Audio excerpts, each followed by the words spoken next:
Our next speaker, Deshmukh, is a professor of computer science at USC. Prior to that, he was a principal research engineer at Toyota R&D.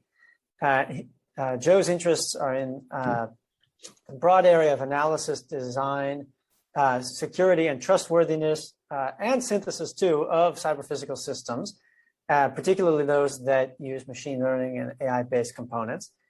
And today he'll be talking to us about trust-aware control for multi-agent systems and the possibilities of hyperproperties there. Take it away, Joe. All right.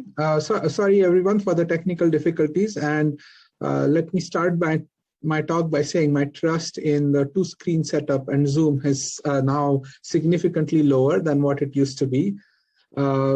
But without further ado, let me tell you a little bit about some recent work that we have been doing on the notions of trust. And this is the first time I'm giving this talk, so I'm excited. So I'm going to talk about trust-aware control for multi-agent systems. And towards the end of the talk, hopefully, we can make some connections with this particular workshop and see if trust is a hyperproperty that people find interesting. This is joint work with Mingxi Cheng, who is a PhD student in ECE at USC, advised by Paul Bogdan, and my own student, Anand Balakrishnan. So multi-agent systems are rapidly are everywhere, and they are going to just keep increasing. So here I have a picture of a platooning system where there is a row of cars that are basically driving in such a way that the lead vehicle is the only vehicle perhaps with a human driver, and all the cars behind the lead vehicle are following it in sort of a platoon. And this is a multi-agent system because there are a number of autonomous agents with possibly a semi-autonomous agent, and they are all communicating with each other and trying to achieve some particular objective. The objective here would be to drive on the highway in a platoon formation. Or you could have a number of UAVs being controlled by some kind of a ground control center, and these UAVs might be operating in tandem to, again, achieve some kind of objective. Or here's another kind of futuristic system. I'm going to talk about this a little bit more later in the talk.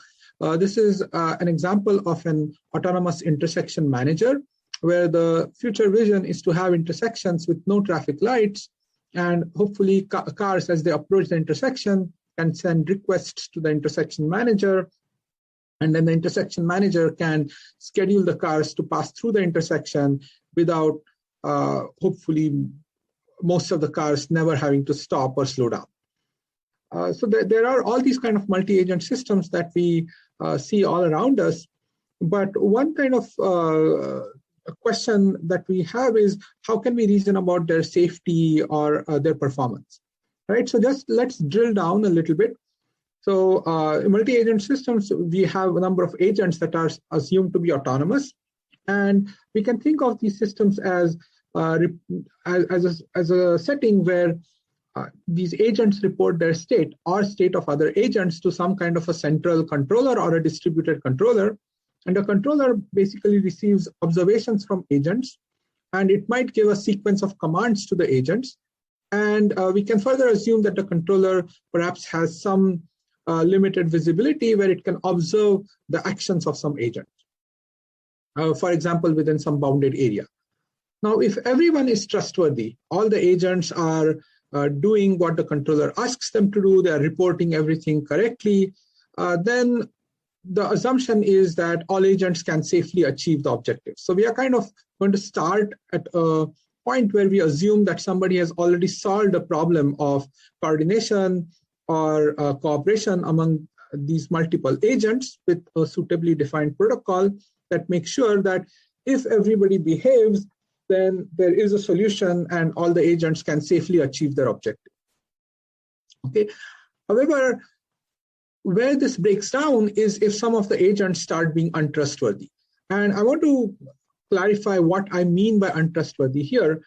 By untrustworthy, we could mean agents that are malicious. So for example, they may consciously desire to cause safety or performance violations.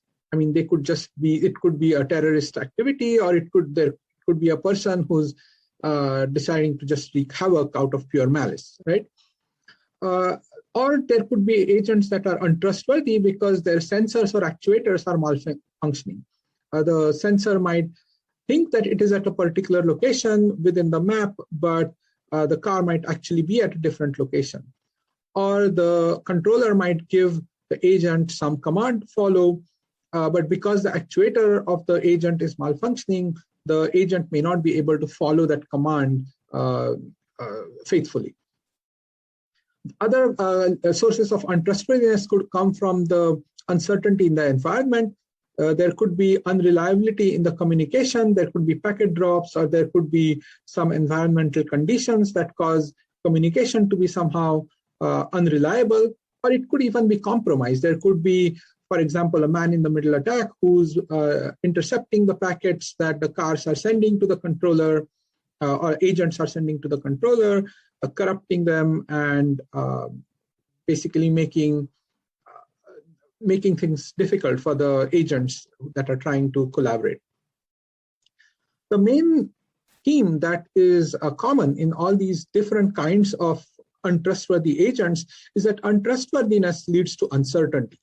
And this uncertainty basically breaks the protocols that we had in mind for coordination or cooperation, because those protocols were designed under the assumption that everybody is going to behave, right?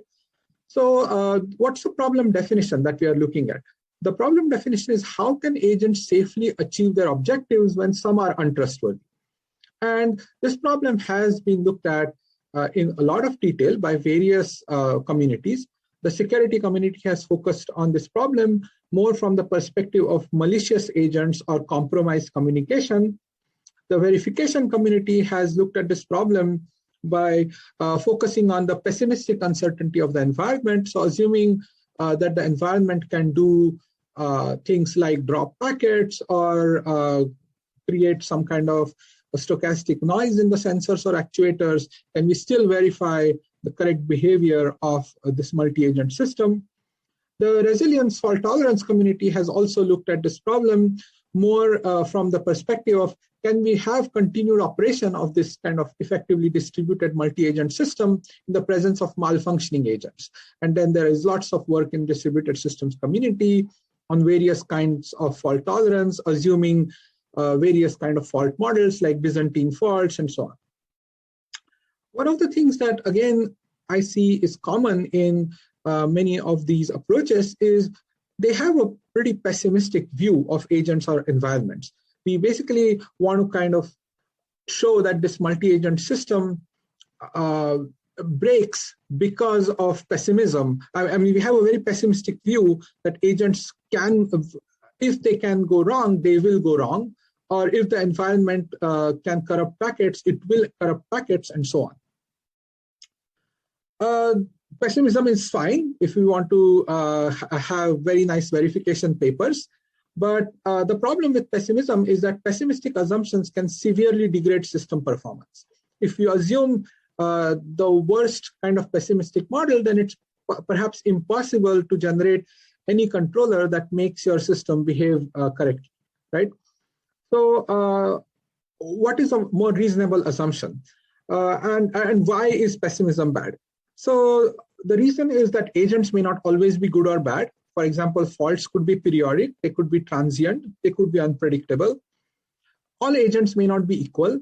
For example, some agents may use reliable hardware, they could be pre-certified for, think of things like emergency vehicles or law enforcement vehicles. Those could be pre-certified vehicles. And here, again, I'm assuming that something like someone hijacking a police vehicle has not happened. We are thinking of vehicles in terms of both the vehicle and the driver here. So there may be some agents that may be more reliable than the others. So in such a setup, the question that we are interested in answering is, what is a general framework to reason about trustworthiness? And even before that, what is trustworthiness?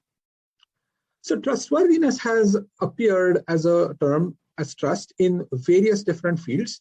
And I had a joke on this slide that I took out, trust is like chicken, right? I mean, just like chicken tastes like anything, you can pretty much call anything trustworthy, right?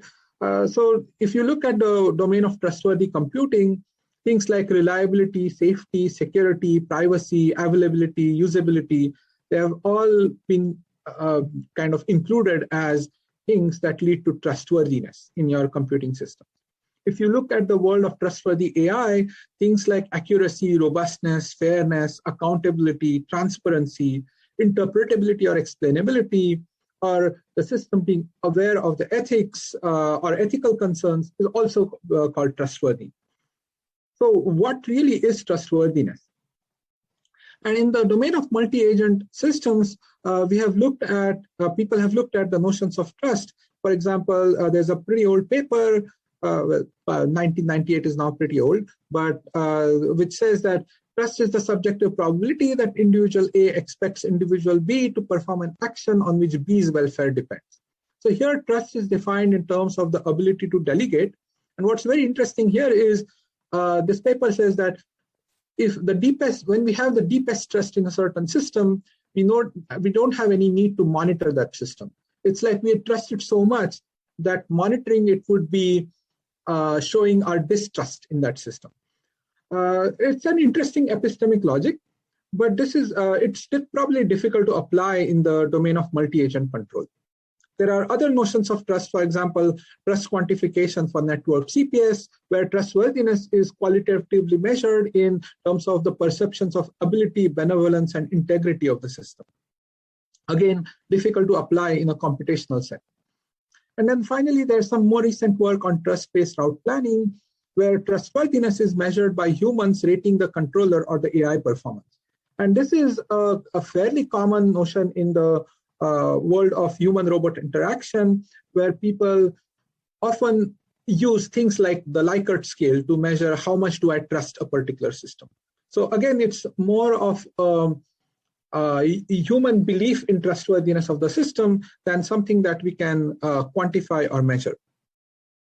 So given all these different notions of trust, what I want to talk about is a slightly different notion of trust that we have come up with, which we find useful.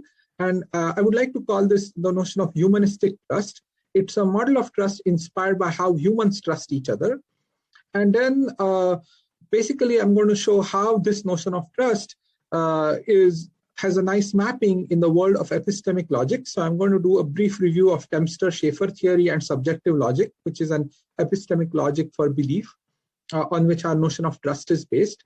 I'm going to briefly talk about, I'm going to give a math-free version of trust-aware control paradigm that we have explored. And then finally, I want to talk a little bit about how this notion of trust connects to notions of hyperproperties. So here's a proposition. We have a new definition of trust. Okay? And the idea is to try and see how humans trust each other. So imagine that on October 1, the person wearing the yellow shirt asks the person wearing the red shirt to code a particular app. And this is a small enough app that it could be done in 10 days. The person in the red shirt is very optimistic and says, yeah, absolutely, I can finish coding this app in 10 days. I'll have it ready for you. Come October 8th, the person in the red shirt has already finished the app. It looks amazing. It meets person in yellow's expectations, and they're very happy, right? This is one scenario. Consider another scenario. November 1 comes and the app is still not done. And the person in yellow says, hey, we had a contract. What happened to the app? And the person in red says, well, a dog ate my laptop. Now, I mean, it's really the lamest of excuse one can think of. But basically, one way of looking at trust is, did they do what I asked them to do? And in scenario 1, the person in yellow is going to think, my trust in this person has increased. They not only delivered the app on time, it looked amazing. In scenario 2, they're going to think that I don't trust this person at all. I mean, they not only took a month to not finish the app and gave me this horrible lame excuse that a dog ate my laptop. I mean, which dog eats laptops, right? Here's another way, another scenario. And this scenario has to do with uncertainty about truth, whether knowing whether something is true or false. So imagine Alice has this talk to prepare for this workshop called Hyper 2021, and they need somebody's help to practice this hyperproperties. Okay, so Alice sends a message to Bob, hey, can you please help me practice this hyperproperties talk? And Bob says, sorry, I have tons of homework, I can't really help you. Okay, so here's one scenario where Alice has asked Bob for help. And really, the thing is, Bob did not really have homework, but he had tickets to Lion King, right? So the next day, what happens is Alice has a conversation with her friend Priya, who's also a friend of Bob's. And Alice asks Priya, hey, Priya, how was Lion King? You went to see it, right? Priya says, yeah, it was great. Bob is such a softie. He cried when that lion died. So Alice is now surprised, shocked. She's like, wait, Bob was with you? Priya says, yeah, didn't he tell you? We had such a good time. It was a great show. So what happened here? What happened here is Bob said something to Alice, which somebody else that she trusted was able to falsify. Bob said that, hey, I'm going to be doing homework in the lab, but Bob was actually at Lion King. Let's consider another scenario. And in this scenario, Alice says, hey, can you help me practice hyperproperties talk? Bob again says that I have tons of homework. And in this case, Bob does have homework. Okay. So the next day, Alice asks Priya, hey, Priya, how was Lion King? You went to see it, right? And Priya says, yeah, it was great. Too bad you and Bob missed it. And Alice says, yeah, Bob had homework and I had this talk to practice. And Priya says, yeah, I know. I saw Bob walking home like a zombie at 2 a.m. in the morning from the lab, right? So now Priya kind of verified that Bob was not only in the lab, he was also doing homework. So again, let's look at these two different scenarios. In the first scenario, so these are mislabeled, sorry. In the first scenario, Alice is going to definitely distrust Bob, right? Because Bob said that he's supposed to be in the lab doing homework, but he was at Lion King. In the second scenario, Alice's trust in Bob is going to increase. So these humanistic trust models kind of give us an idea of how humans learn to trust each other. And the idea is, can we apply this to a multi-agent kind of a setting? So again, we have this multi-agent setting where agents are assumed to be autonomous. They report their state to the controller, or they report the state of other agents to the controller. And the controller basically receives observations from agents and gives a sequence of commands to agents and can observe some agent actions. Now, the problem is that the agents, when they report their state, could be lying. When they report the state of other agents, they could be lying. And the controller, when it gives a sequence of commands to the agents may not obey those set of commands, right? And when the controller receives observations from agents or can observe how the agents react to the commands that the controller gave them, we can update the controller's trust in those agents. So the way we are going to try and formalize this is using this logic called subjective logic, which is an epistemic logic. But before we go into subjective logic, let's talk a little bit about uncertainty. So there are two ways of reasoning about uncertainty. The first is known as aleatoric uncertainty, which is uncertainty that arises from inherent stochasticity in the system. And you can think of this as just variability or objective uncertainty. So imagine that your system has some components that have some manufacturing variations. Those would be sources of aleatoric uncertainty. And that's uncertainty that you can't really do anything about, right? I mean, that uncertainty is always going to be there. You can reason about it, but you can't really do anything about it. Whereas the other source of uncertainty is epistemic uncertainty, which arises from lack of knowledge. It's a subjective uncertainty, and it has to do with the ignorance of the part of the system that observes other parts of the system. And traditionally, the Bayesian view of probability, the Bayesian probability theory has been used for reasoning about both kinds of uncertainty.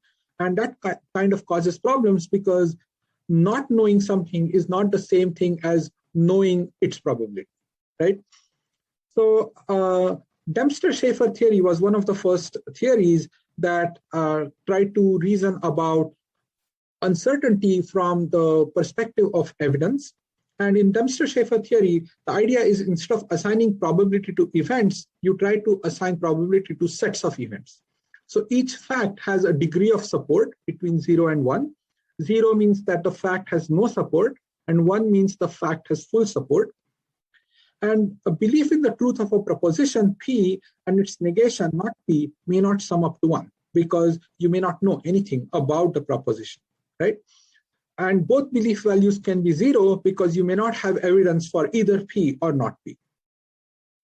So for example, imagine a proposition that it is raining outside, and suppose you never leave the room in your house, then you're not going to know whether it's raining or it's not raining, right? You just have no knowledge, so you cannot say anything about the truth value of the proposition.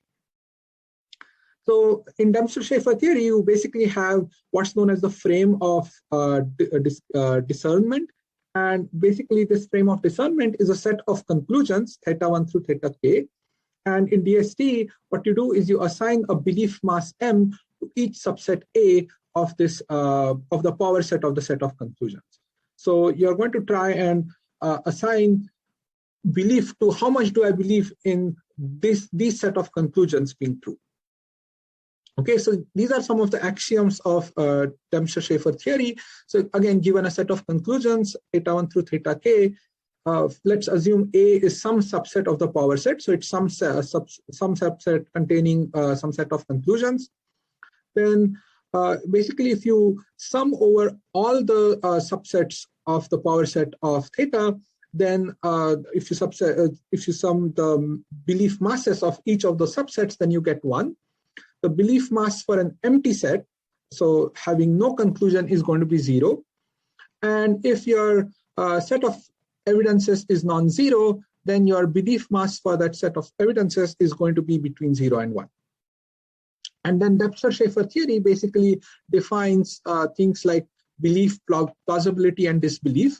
So a belief in a set of evidences is basically defined as the sum of the belief masses of all the subsets of that set of evidences.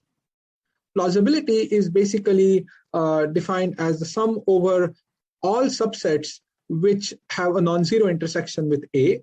So anything that, if the A is plausible, if there is some evidence in A that is shared with some other subset that you can observe. And then disbelief is basically the belief in the negation of the set or the complement of that set, which is the same as 1 minus plausibility of A. So doing all of these, from all of these definitions, basically what Dempster-Shafer theory says is that the probability of some set of conclusions, A, is going to be in this interval, which is called a probability interval, which with a lower bound of belief in that set of evidences and upper bounded by the plausibility of the set of evidences. And the smaller the interval, you have more certainty about how much you believe in those set of evidences. And larger the interval, it means basically you have less certainty about the belief. Okay, and essentially what this allows you to do is Dempster-Shafer theory basically says that the probability of any event is now a function of both its evidence and its uncertainty. So if you have more evidence, this interval is going to be smaller. If you have less evidence, this interval is going to be larger. So subjective logic is an epistemic logic, logic of knowledge, which is an alternative to Dempster-Shafer theory. In Dempster-Shafer theory, the main idea is you have this belief mass function, which is a function of evidence and uncertainty. In subjective logic, you have a belief mass function that is a belief mass that is a function of evidence, uncertainty, as well as some a priori probability in absence of evidence. So you might have some a priori knowledge of the world. For example, knowledge that an ambulance is probably going to be driven by a trusted person. And you might want to use this knowledge in order to reason about trustworthiness of an agent.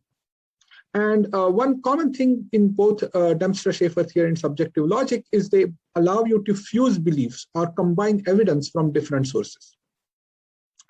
Okay, so let's look at how subjective logic is defined. So Alice's opinion about Bob, it is denoted by this capital W subscript A of B.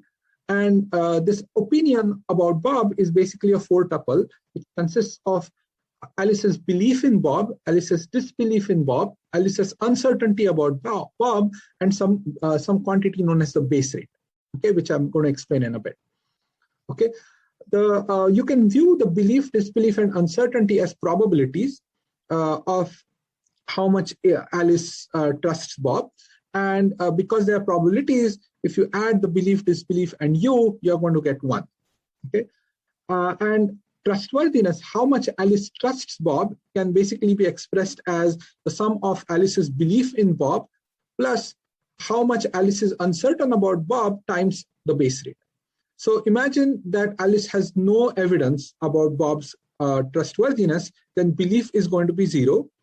Then trustworthiness is basically going to be how much Alice is uncertain about Bob times the base rate. So uncertainty you can think of as some characteristic of the environment. How uncertain is it that you will see a particular behavior? And A is some kind of prior probability. So if A is higher, it means that Bob is a more trusted person. Alice has a priori belief that Bob is trusted. And if A is lower, then Alice has a priori belief that Bob is not to be trusted. Okay? So if belief is 0, then Alice's trustworthiness in Bob is only going to depend on belief in Bob times whatever is the uncertainty as imposed by the environment. Okay. And here, everything on this slide was kind of explained in terms of probabilities. But how do you really define these probabilities? So to define these probabilities, we need to get evidence about how Bob behaves. So Alice obtains evidence when Alice observes Bob's behavior. So assume that Alice has some property phi that is true if Bob behaves and it's false otherwise. And let X be some behavior of Bob, and let capital X be the some set of behaviors of Bob. Okay, so let's define two quantities. P is going to be the number of behaviors of Bob that satisfy phi, and N is going to be the number of behaviors not satisfying phi. Then the belief that Alice has in Bob can be defined empirically as P divided by P plus N plus W. The disbelief is going to be defined as N divided by P plus N plus W. And uncertainty is going to be defined as W divided by P plus N plus W. Here W is some non-informative prior weight. Basically, it's something that depends only on the base rate. So imagine that you have no P or N, then W is, your uncertainty is going to be 1, and W basically defines what is your base rate. It's dependent on the base rate. Okay. So let me now transition to a particular example case study that we tried in exploring these notions of trust-aware control. And here I think we will concretize a little bit these notions that we tried to define using subjective logic. Okay. So this is an example of a multi-agent coordination system called autonomous intersection management.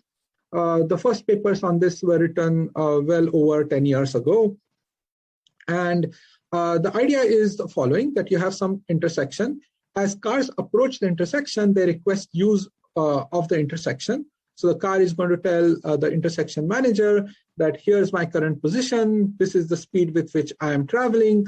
So imagine that each of these lanes are numbered from 1 to 16, I guess. So each car is appearing in one of these lanes, and it has a destination lane in mind. So it's going to tell the controller, the intersection manager, that I am approaching in this particular lane. This is my current velocity, and this is my desired lane.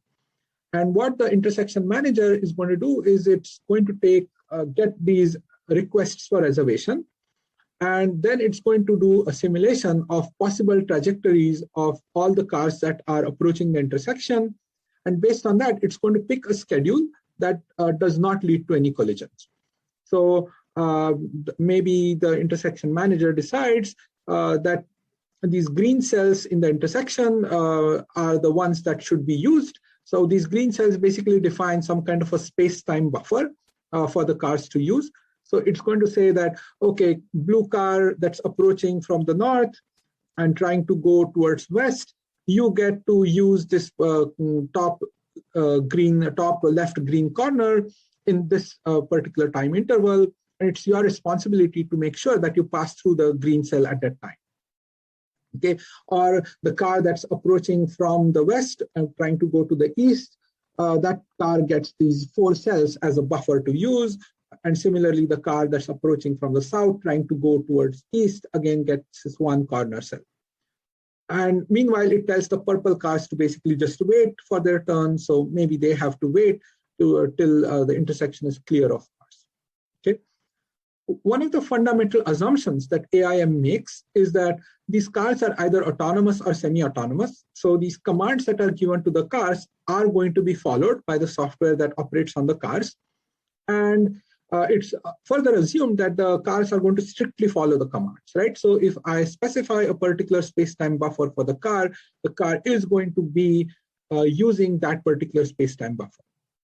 The other assumption that is made in autonomous intersection management is that each car is going to report its location correctly. So what happens if you don't have these, if these assumptions are not true? What happens if the cars are untrustworthy? So what happens if the red car turns into the wrong lane? You told the red car to kind of use that corner green cell, but it, I mean, somehow lost control, or the driver was distracted. For whatever reason, the red car decides to turn into the lane that AIM asked it not to turn into, right? What can happen is a collision, right? Similarly, what if the yellow car that's shown approaching from the west is actually at the white position on the right? What this can do is, again, the AIM does not have correct view of where the car is, and it could lead to a possible collision with the red car, or it could also lead to possible inefficiency because the car has already passed the intersection, but it has unnecessarily blocked the space-time buffer for a period of time where no other car can pass through that area, right? So the question is, can we equip the decision maker with some trust? So what is trust here again? Can the decision maker have some idea of which cars are to be trusted? And if the decision maker has some idea of which cars are to be trusted, can it do better than what it did by assuming all cars are kind of going to behave, right? So here's a kind of idea that just like people have credit scores that track, or credit ratings that track how well do they pay off their loans, or how well do they manage their money, you can think of cars having trustworthiness scores. Okay, you basically have a car or a driver combinations trust score, which is stored in the cloud, and whenever new evidence is obtained from observing the behavior of that car, this trust score is going to get updated. And the main idea that we have explored is, can we influence the intelligent traffic manager's decision-making through the agent's trustworthiness? Okay, and the trustworthiness scores and evidence gathering happens as follows. So you're going to observe your agent's actions and reported sensor data, and you're going to use that to compute trustworthiness.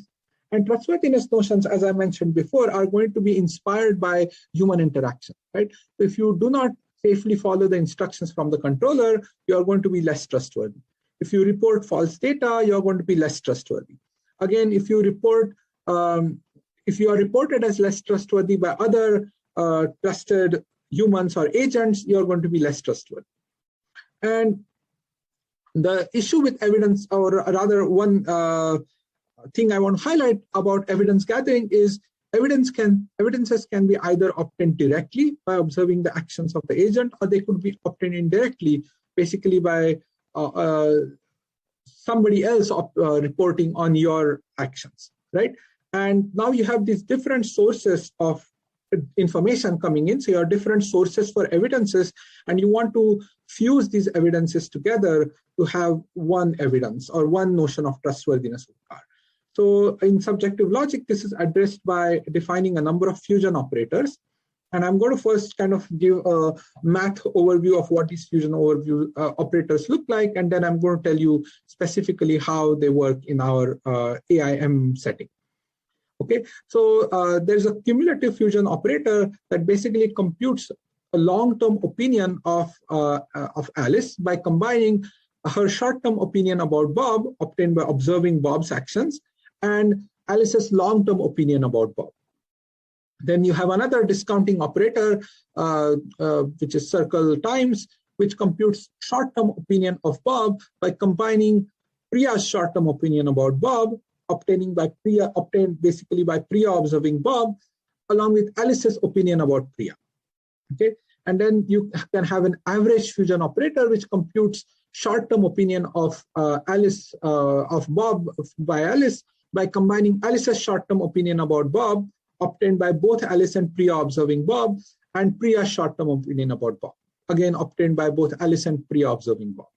Okay, and specific math operations you can find in the paper, but basically what these operators do is they take these B, D, U, A tuples of each of the agents, the belief, disbelief, uncertainty, and base rate tuples for each of the agents, and compute what are the belief, disbelief, uncertainty, and base rate tuples obtained as a result of combining these opinions. Okay. So here are particular scenarios for the AIM that are relevant here. So suppose the AIM knows that Bob has good driving history, and then it observed that Bob caused a collision today. Or it observed that Bob continued driving excellently today. Okay, so for this kind of scenario, you're going to use the cumulative fusion operator. Then imagine another case where Priya sees Bob drive very carefully and Miko sees Bob drive like a maniac. Okay, how does the controller, how does the cloud system for maintaining trust going to fuse these two different sources of evidence? To do that, it's going to use the averaging fusion operator. And then suppose AIM receives information from Miko that Bob was driving like a maniac, but AIM does not trust Miko. Then how does it kind of temper what Miko said about Bob with its own opinion about Miko? So for doing that, you would use the discounting fusion operator. Okay. So basically what these fusion operators do is they allow you to gather evidences from different sources, from different agents, and fuse them together to form one view of how much do you trust the agent that you have in mind. Okay. So in the setting of the autonomous intersection management, you can envision this kind of trust-based cloud or edge framework where you have some kind of a centralized trust manager which is accessible by your autonomous intersection manager. And you could have these number of distributed trust authorities, which could be other cars or roadside units, and all of them could be reporting to each other. And using these different sources of information, you could have some idea of how much do you trust a particular target. And here's a particular way in which this is going to work. So the AIM might have observations coming from a roadside unit, which is going to be a distributed authority. It's not the central authority that's trusted. So the central authority is the only one that we are going to trust fully, and nothing else is going to be trusted. And it's going to gather information from various different sources, and based on that, it's going to make decisions about trustworthiness of the vehicle. Okay. So to kind of vet this idea, we did some experiments. So we had this autonomous intersection management algorithm, which was the classic algorithm from Dresner and Stone from several years ago. And what this algorithm does is it basically fixes a small buffer for each vehicle. It wants to have the smallest buffer possible so that you can all vehicles can safely pass through the intersection and you can have maximum throughput of the intersection. And the idea is the smaller your buffer, higher is going to be your throughput efficiency through an intersection. And larger the buffer, higher is going to be your safety margin. So you basically, the idea is you want to put larger buffers around vehicles that you don't trust, and you want to have smaller buffers around vehicles that you do trust. Because vehicles that you don't trust might do chaotic things, and that's why you want to put bigger safety margins about what they do. If you do not trust a vehicle at all, perhaps you should only let that vehicle pass through the intersection without endangering any other vehicles that potentially want to pass through the intersection. So to verify this idea, we basically had this classical AIM, which used a fixed small buffer, And then we had an enhanced version of AIM where we used reinforcement learning to learn kind of a dynamic buffer for each vehicle, which did not take into account the vehicle's trustworthiness. And then we used this AIM trust RL, which was a dynamic buffer sized based on vehicle's trustworthiness. And what we found is interesting, that if you use the trustworthiness of vehicles, then you have a much lower rate of collisions as compared to just a dynamic buffer that does not account for trust, or the classical AIM protocol, which can have as many as 30 collisions per hour if all the vehicles are untrusted. But what was also interesting is this notion of trust allows us to do a nice trade-off with the efficiency or throughput of the intersection. So as you can see in the plot here, the red crosses are the throughput for the classical AIM, and the blue the whisker plots are the AIM trust, whereas the beige ones, or orange, I don't know what this color is, brown, these are the AIM RL ones.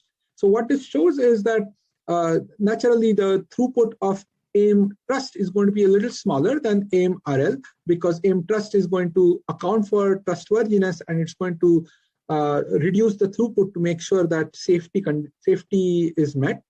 But the throughput does not decrease drastically compared to AIM RL. So we can achieve a reasonable throughput compared to traditional autonomous intersection management, while giving much better safety guarantees by using this notion of trust.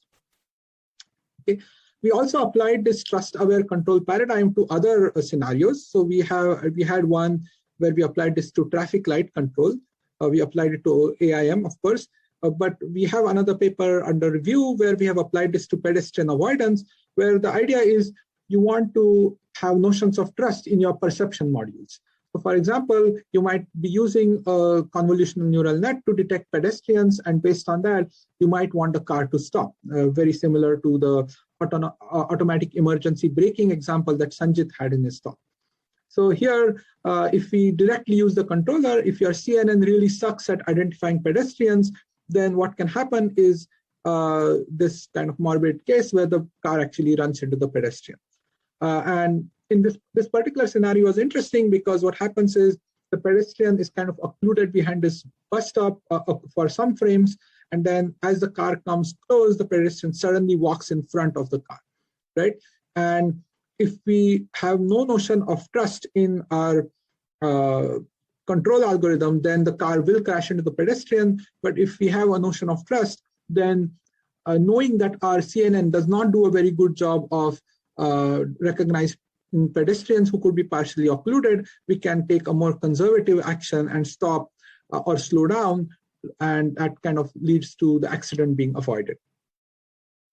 Okay. And this trust-aware control paradigm can work for any coordination or consensus protocol for a multi-agent system. Basically, you need to identify the appropriate control variable for each agent. So for example, in the autonomous intersection management, it was buffer size. In traffic light control, it was the period with which the traffic lights were cycled between red, green, and yellow. For pedestrian avoidance, it was the distance to the pedestrian. And once you have identified the control variable, you need to modulate your agent's control inputs according to the agent's trustworthiness and have some way of evaluating how that affects that control variable. And this will basically lead you to make more conservative decisions if the vehicle is less trustworthy, and more aggressive decisions if the vehicle is more trustworthy. And of course, you should keep updating your trustworthiness periodically. Whenever you get new evidence, you should have a newer view of how much you trust the vehicle. Okay.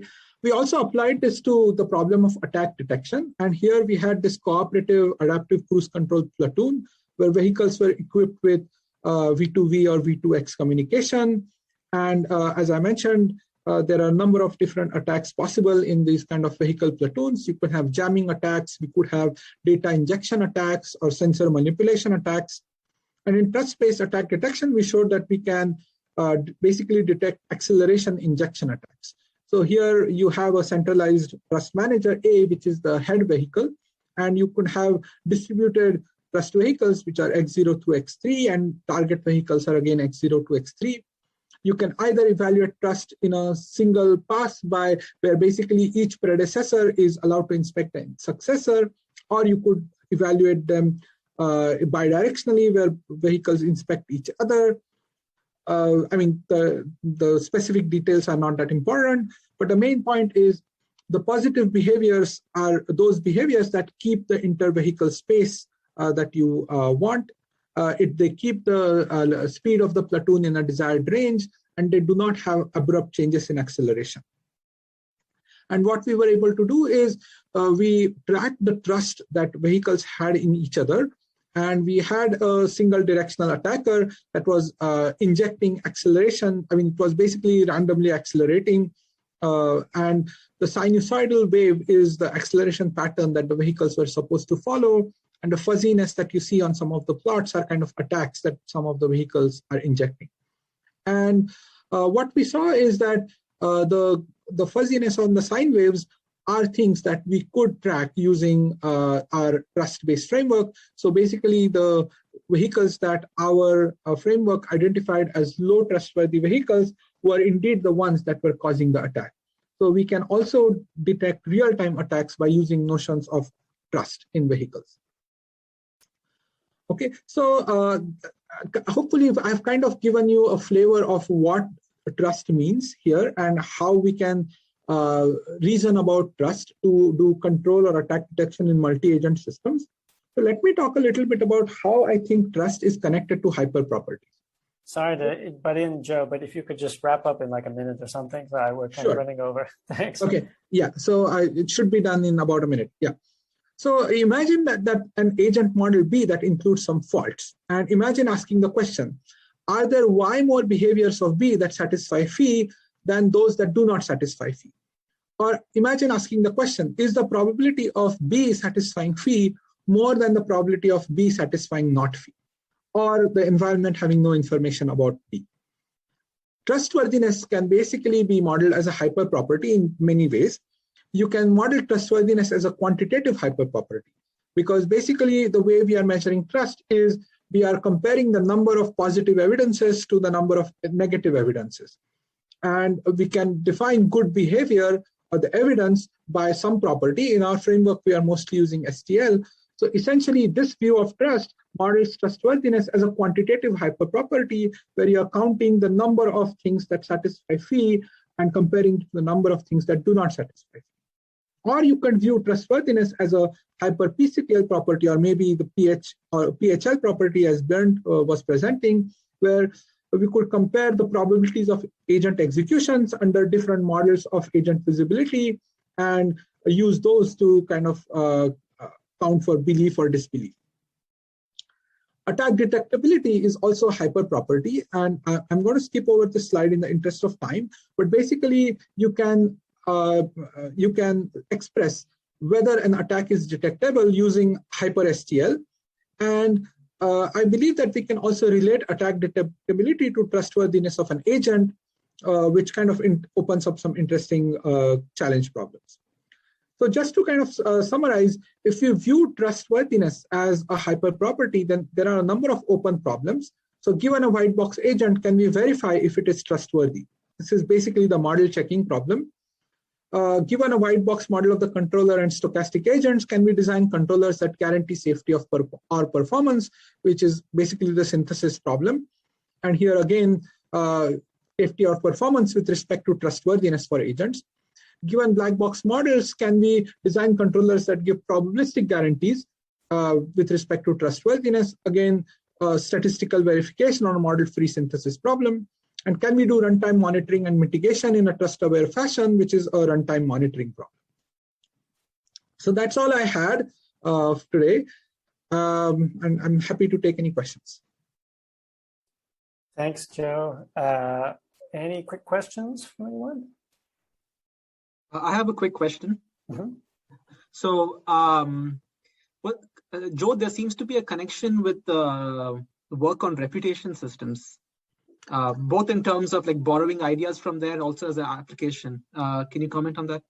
Yeah, so actually, one of the first pieces of work where this notion of trust was applied was some work that Paul did with his students on quantifying trust in neural networks. And one of the things that they had a very interesting result where they showed that if you trained a number of neural networks to digest data about the 2016 US presidential election, then they were able to show a result that the prediction that Hillary will win the election had high probability but very low trust, whereas the prediction that Trump would win the election had lower probability but had very high trust based on the data sources. So yes, there is absolutely a connection with reputation systems, and much of the work on subjective logic is about opinions of people and data, and much of the work has been done in that setting. We kind of brought it over to multi-agent systems, but there is more give and take that's possible. For sure.